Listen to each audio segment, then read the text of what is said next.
dreams. Everyone has one. And one of the biggest aspects of our work is to find out what our client's story is, what excites them about the site, why did they pick that site, and really to find out what the kernels of the stories are and what the values that they bring to the story. The Air Force actually brought us out to Fairfield, California, and we had just finished up on the service out there and knew that there was a job offer here in Auburn, California. We decided to drive up to Auburn and take a look around and thought, oh, well, such a cute little town. It just seemed to suit us, this area, sort of woodsy, coming from Minnesota, and just seemed to fit our lifestyle, our personalities a lot. So we thought, well, like most people, we wanted to just rent a home and kind of figure out if we truly loved it and liked the job, most importantly. You found this house, and like, well, the pictures look fine, so we arranged to come out and take a look at it. And I remember coming back here, and I'm like, there's no way I'm living here, because the road is ridiculous. I'm like, if I'm on call, I'm not gonna be able to get out of here soon enough. And you're like, it's fine. Yeah.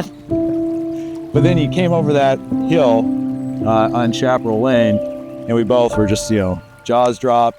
And, for us, it was way too ostentatious, but we were like, hey, this is great. This is amazing. You see the river, and it's like, we gotta make this work. We gotta make it work, yeah. We had a brand new baby and two other girls, and just, we're just awestruck. It was like, this fits us. This is us. The woods, the field, the river. That the river just sold us, and we had to make it happen. Yeah, so. It's just a great place to raise kids.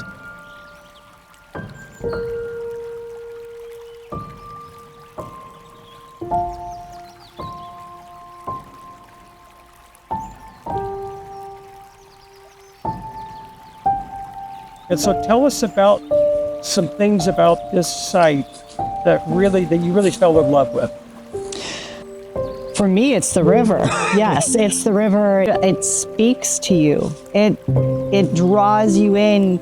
You're addicted to it. You sit on a rock and you can sit there for hours and get your thoughts together, and it's always changing, but yet it's the same. Very healing. It's very healing, and it gives you so much. I mean, you have blackberries, and you have fish, and you have figs, serenity. Yeah, figs. We can't leave.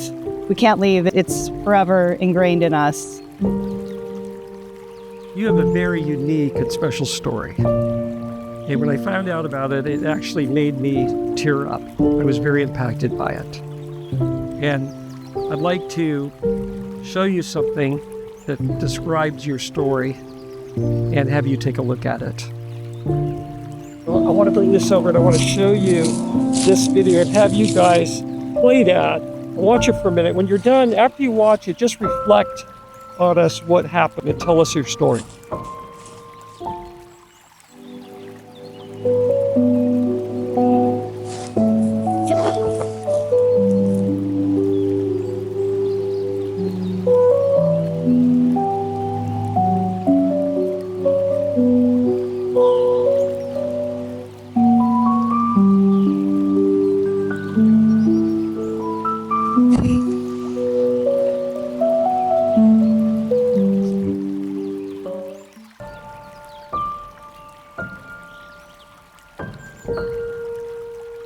December 9th, 2021, our oldest daughter, Kira, was home, and they were still having online classes at that point.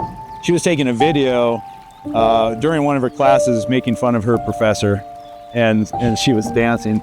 And when she reviewed that video after all this happened, she could see smoke coming out from underneath the soffit in the video. She was in class and looked out and saw smoke coming out from underneath the soffit, the vents there. And she's like, well, that's weird. It had been a little foggy, and looked out, didn't see any fog. And so she went downstairs and looked at the fire going in the fireplace and said everything looked perfectly fine. She's like, went back up, looked around, saw more smoke. went outside, and then from underneath the ridge cap on the metal roof, there was smoke pouring out from everywhere. So she ran back inside, looked around. I can't exactly remember. She doesn't really remember either. But she called 911 and, called for the fire department to come out. And they said, please, get away from the house. And she said, okay. Hung up with them, ran back in the house. We always said, hey, if there's a fire, thinking out here it's going to be a forest fire, that we have to run in, get our hard drives and whatever else we had. So she ran upstairs, remembering we always talked about that, and obviously being in a panic, kind of forgot, ran back downstairs, and as she was running downstairs, she saw smoke coming through the ceiling and just started enveloping the whole upstairs.